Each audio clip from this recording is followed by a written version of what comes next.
Inilah pemirsa rekaman CCTV saat seorang warga asal Garut menjadi korban kebrutalan komplotan begal di kota Bandung pada Rabu dini hari. Korban mengaku sudah dikuntit sejak dalam perjalanan pulang kerja dan merasa curiga. Korban memilih mengarahkan kendaraannya menuju rumah tunangannya di kawasan Melong, Kaler, Cikawau, Kecamatan Lengkong, Kota Bandung.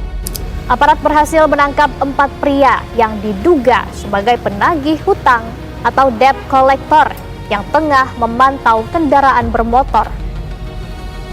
Selanjutnya, keempat debt collector ini langsung dibawa ke Mapolsek Cengkareng.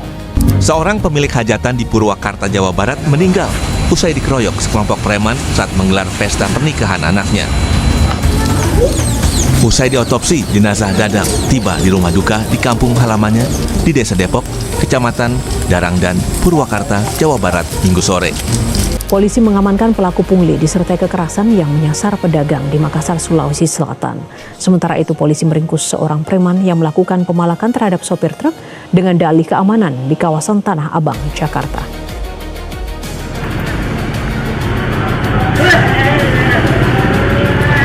Karena menolak membayar iuran pungutan liar sebesar Rp10.000, seorang pedagang di Pasar Kalimbu menerima kekerasan dari preman pasar berinisial S. Ini menjadi kendala serius nih bagi pemerintah kita selama 10 tahun terakhir. Dari 2014 sampai 2024, ketersediaan lapangan pekerjaan sangat-sangat rendah. Dalam 10 tahun terakhir, berdasarkan data BPS dan Satkernas, itu ada 10,5 juta lapangan pekerjaan baru yang diciptakan. Dalam 10 tahun, hanya 10,5 juta lapangan pekerjaan yang tercipta di sektor formal di Indonesia. Ini turun drastis. 10 tahun ini masa kepemimpinannya Pak Presiden Joko Mulyono, Joko Widodo itu ya. Dibandingkan dengan periode terakhirnya Pak SBY aja, tahun 2009 ke 2014, itu ada 15,6 juta lapangan pekerjaan baru sektor formal yang diciptakan di Indonesia. 5 tahun terakhir periode SBY 2009 sampai 2014 itu 3 kali lipat lebih besar ketersediaan lapangan pekerjaan bagi masyarakat Indonesia dibandingkan masa 10 tahun Presiden Jokowi. Itu ya, bagi teman-teman yang muja-muji Pak Jokowi ya silakanlah teman-teman ya. Apa argumentasinya? Aku pengen denger itu. Coba di kolom komentar. Padahal jumlah angkatan kerja baru, yaitu orang-orang yang butuh pekerjaan, yang baru lulus SMA, yang baru lulus kuliah misalkan, di Indonesia ini ada hampir 5 juta orang. Sedangkan ketersediaan kerjanya sangat terbatas sekali. Kalau 10,5 juta dalam 10 tahun, berarti per tahun itu hanya ada 1 juta lapangan pekerjaan baru. Dari hampir 5 juta itu, yang terserap di sektor formal hanya 1 juta. Hampir 4 juta ini kan terancam madesu. Yang ini kemudian menjadi potensi tumbuhnya premanisme di masa mendatang. Hanya 20% yang terserap, yang 80% terancam masa depan suram. Tentu tumbuhnya premanisme ini tidak muncul dari orang-orang yang sudah terserap di sektor formal.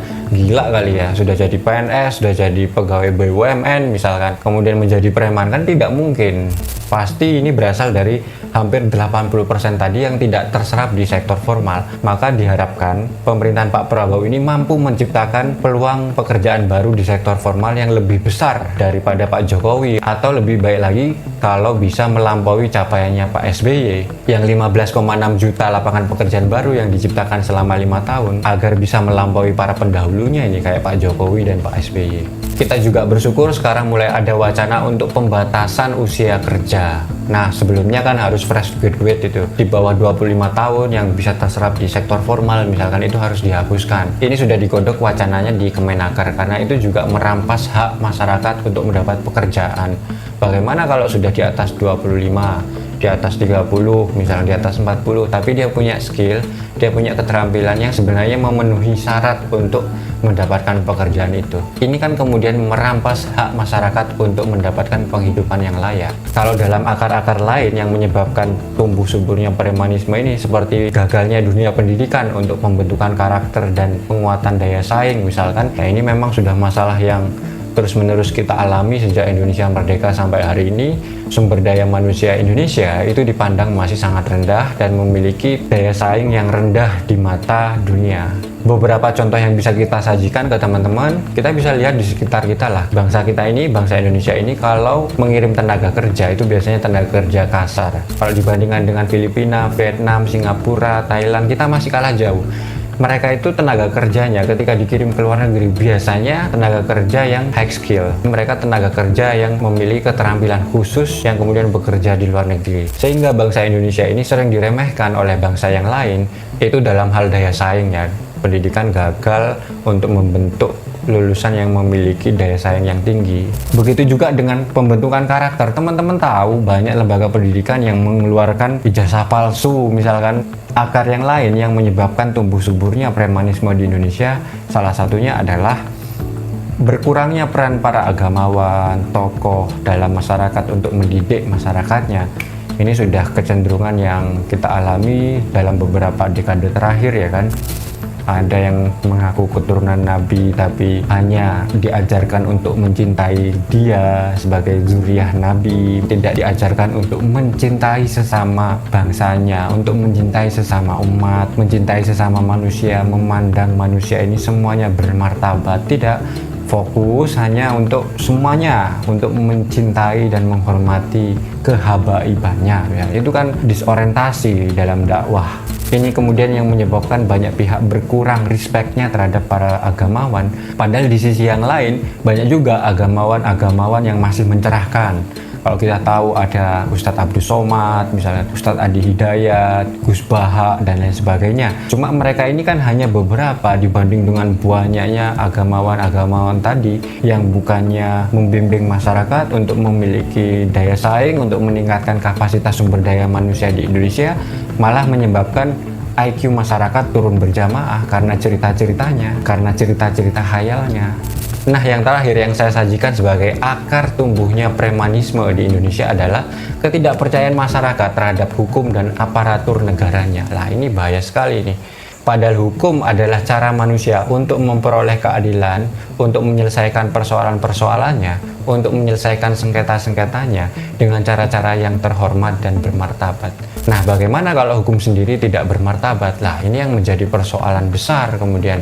Masyarakat kemudian kehilangan kepercayaan terhadap hukum dan aparatur negara. Ini bahaya sekali. Ini kemudian bisa memantik lahirnya anarki.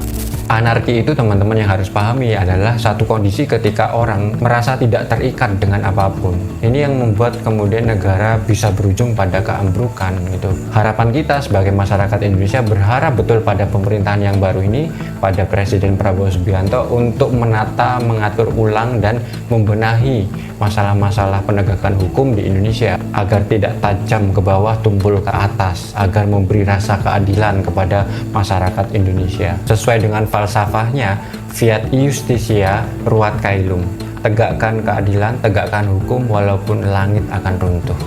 Di kesempatan ini mungkin ini saja yang bisa saya sampaikan untuk memenuhi teman-teman yang sudah request di kolom komentar video sebelumnya. Nah, teman-teman yang ingin saya membahas sesuatu di video-video saya selanjutnya, silahkan komen di bawah ya, di kolom komentar. Dan bagi teman-teman yang sudah menyimak dari awal sampai akhir, saya ingin tahu apa pandangan teman-teman, yang pro maupun yang kontra. Jika sepakat dengan ulasan saya, silahkan berikan komentar. Jika kontra dengan pendapat saya, silahkan berikan masukan yang sebaik-baiknya. Kita akan berjumpa di video-video yang selanjutnya. Oke, sampai jumpa.